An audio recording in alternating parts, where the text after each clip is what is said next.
Pour ma part, je vais profiter de cette période un peu avant les fêtes pour vous parler de quelque chose qui est plus philosophique que ce qu'on fait d'habitude. Et je vais vous parler de l'harmonie et en tout cas de l'idée qu'il faudrait rechercher l'harmonie. Alors pour ça, je vais vous emmener dans une philosophie philosophie asiatique, une philosophie chinoise qu'on appelle le taoïsme. Et je vais commencer, accrochez-vous bien, par une longue citation de quelqu'un qui s'appelle Lao Tzu ou qu'on appelle Lao Tzu et qui a dit, qui aurait dit les choses suivantes. Pour qu'il y ait la paix dans le monde, il faut que les nations vivent en paix. Pour qu'il y ait la paix entre les nations, les villes ne doivent pas se soulever l'une contre l'autre. Pour qu'il y ait la paix dans les villes, les voisins doivent se comprendre. Pour qu'il y ait de la paix entre les voisins, il faut que l'harmonie règne au foyer. Pour qu'il y ait la paix chez soi, il faut la trouver dans son propre cœur. Et voilà résumé un petit bout de la pensée chinoise qui dit que on doit commencer par soi-même. Alors, le taoïsme, c'est une des trois grandes sagesses chinoises.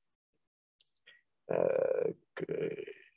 y a également le bouddhisme et le confucianisme. Le bouddhisme et le confucianisme sont finalement assez connus en Occident. Le taoïsme, moins, parce que bien que ce soit la plus ancienne des trois sagesses chinoises, on fait remonter le début du taoïsme à la fin de l'ère du néolithique, elle est arrivée tardivement en Occident, elle a été étudiée finalement plus tardivement que le bouddhisme et le confucianisme par les lettrés, les érudits français. Et puis on a donc découvert récemment finalement la superficialité du taoïsme, notamment avec ce symbole que vous connaissez, le yin-yang, ce petit symbole noir et blanc, qui est en fait beaucoup plus complexe que vous l'imaginez lorsque vous l'avez sur votre t-shirt, et qui est en fait une simplification erronée et abusive de la pensée taoïste. Mais c'est vrai finalement de chaque fois qu'on simplifie et qu'on essaye d'expliquer quelque chose de complexe sur un t-shirt. Au cœur du taoïsme, il y a la recherche de l'harmonie et il y a la question du cœur et de l'esprit. Et le cœur et l'esprit en chinois ont le même idéogramme. Et pourquoi est-ce qu'ils ont le même idéogramme? Parce que pour la pensée chinoise, c'est l'unité de l'être. On est finalement un cœur et un esprit, c'est-à-dire un corps et une pensée, et on va trouver l'idéal quand les deux composantes sont alignées.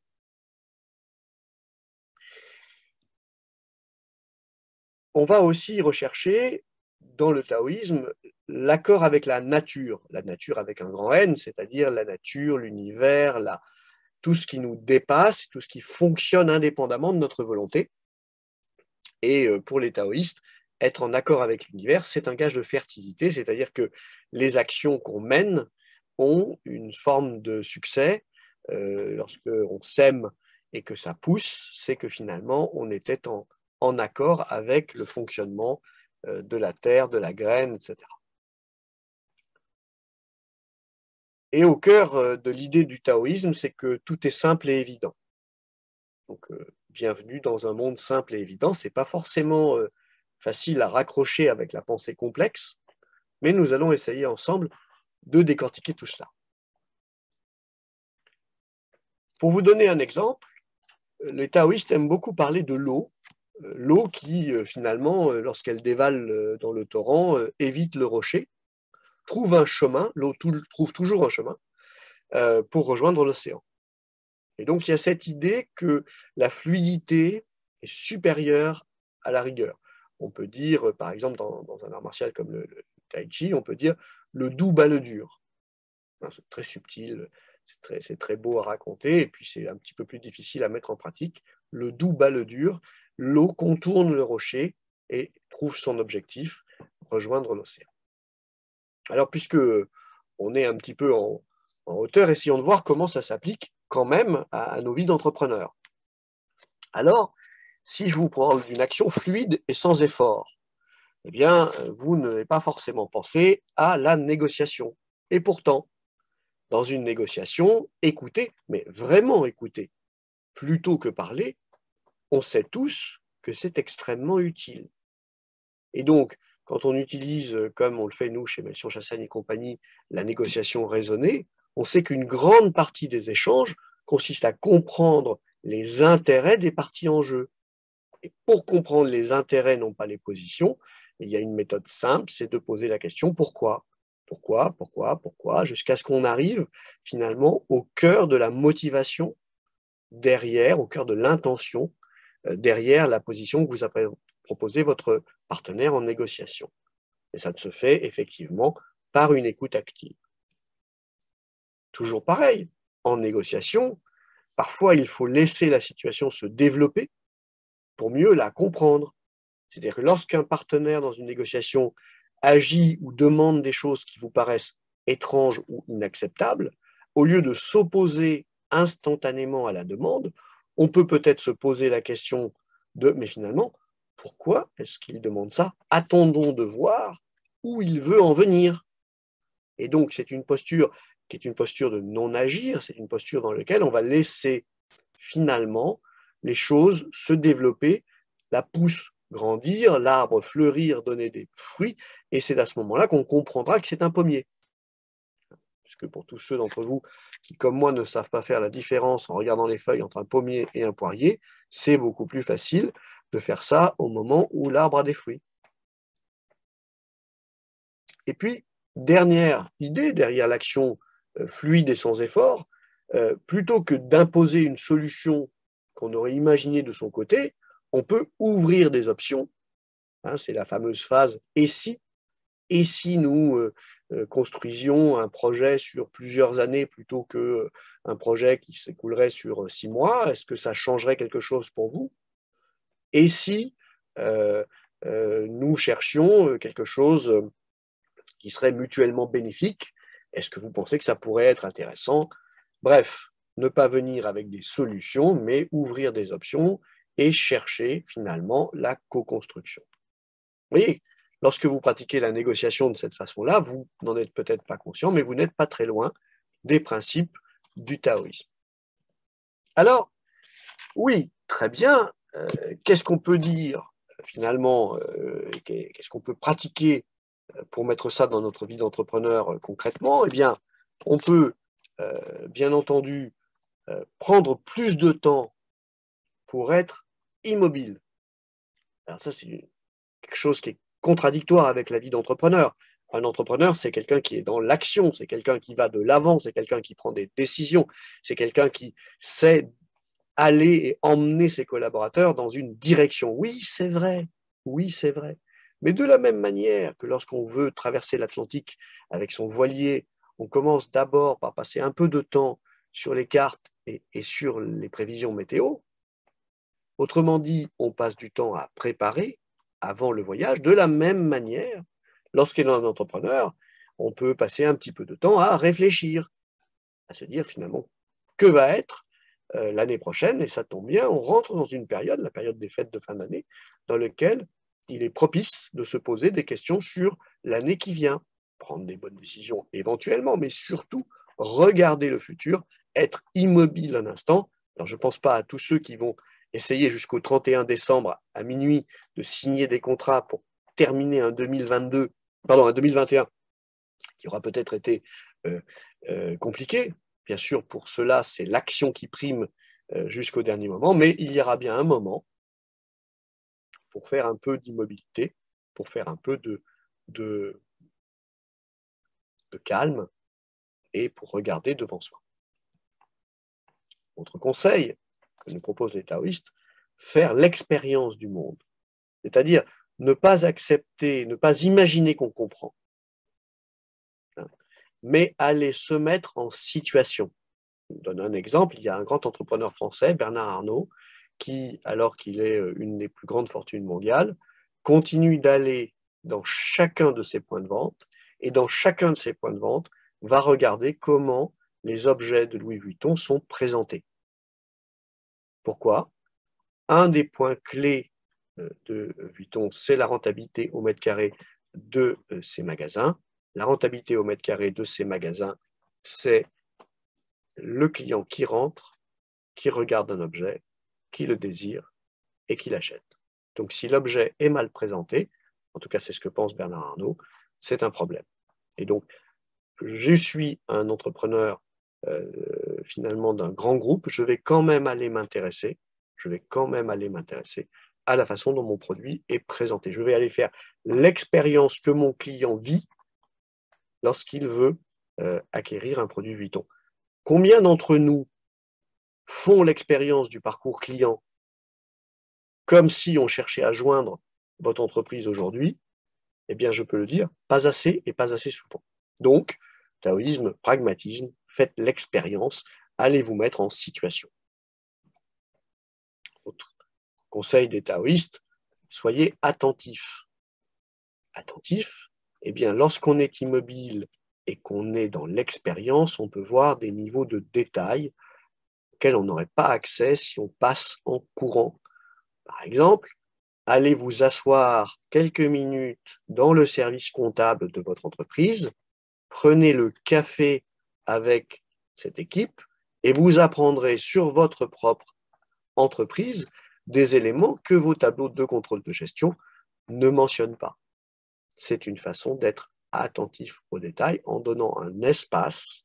C'est juste un exemple. Vous pouvez aussi vous allez vous asseoir avec vos commerciaux et aussi aller vous asseoir avec vos collaborateurs de production ou vos chauffeurs. Bref, peu importe. L'idée est simple. Prenez un moment, posez-vous et écoutez. Vous allez voir un niveau de détail sur le fonctionnement de votre entreprise que vous ignorez.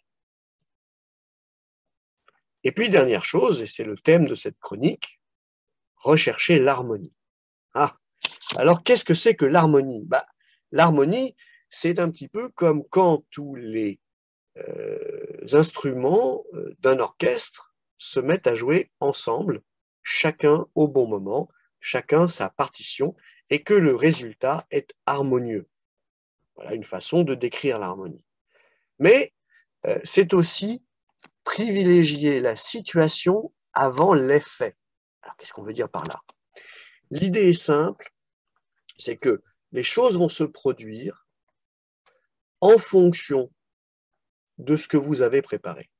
Dit différemment, vous voulez faire un potager, eh bien, délimiter une parcelle de terrain, labourer, semer, désherber, quelque chose va pousser.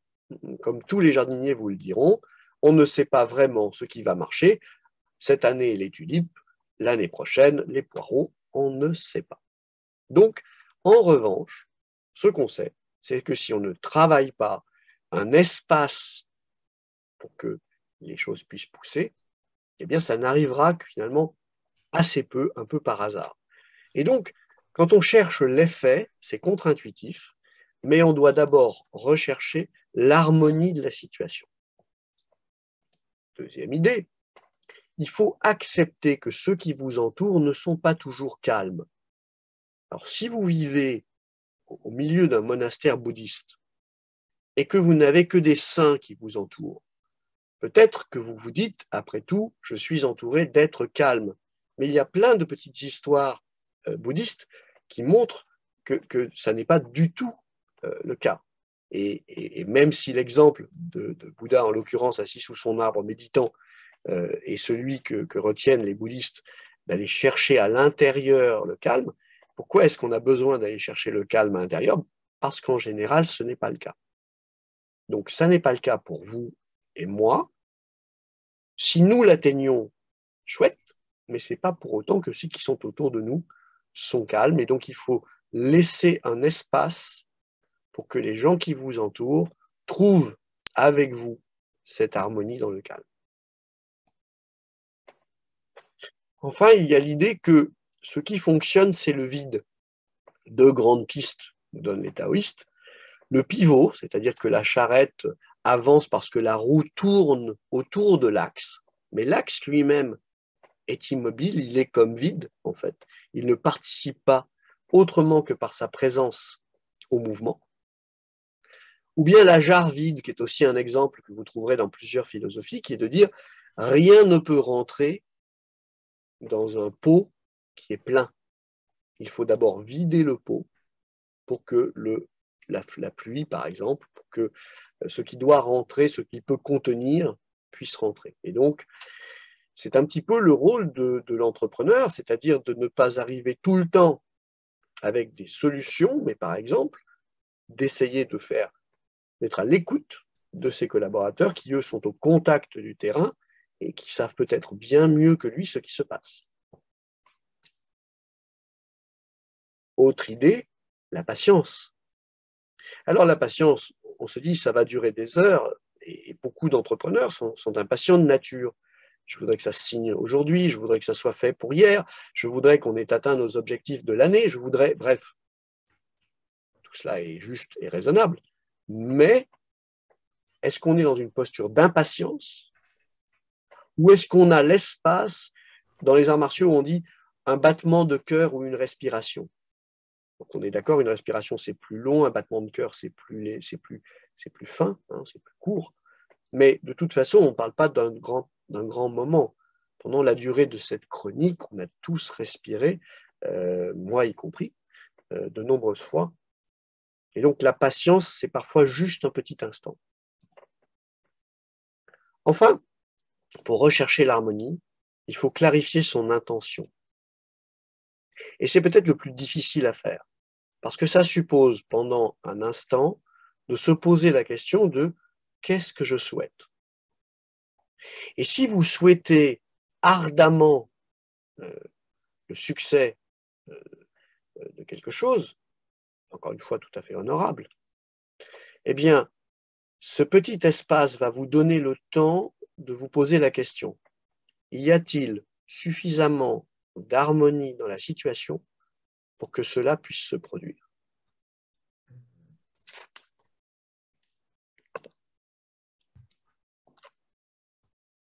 Merci Patrick. Alors, est-ce que vous avez des questions? Vous pouvez les mettre dans le chat. La question que j'ai envie de te poser, Patrick, c'est comment combiner cette recherche de l'harmonie avec le besoin de rupture qui est souvent le propre de l'entrepreneur. C'est une super question. La réponse des taoïstes, telle que je la comprends, c'est de dire la branche peut casser lorsque il y aura trop de neige. Donc la rupture, elle peut arriver, mais la rupture, elle arrive pour des causes externes. Et donc, leur idée, c'est que la rupture ne peut arriver que par la nature.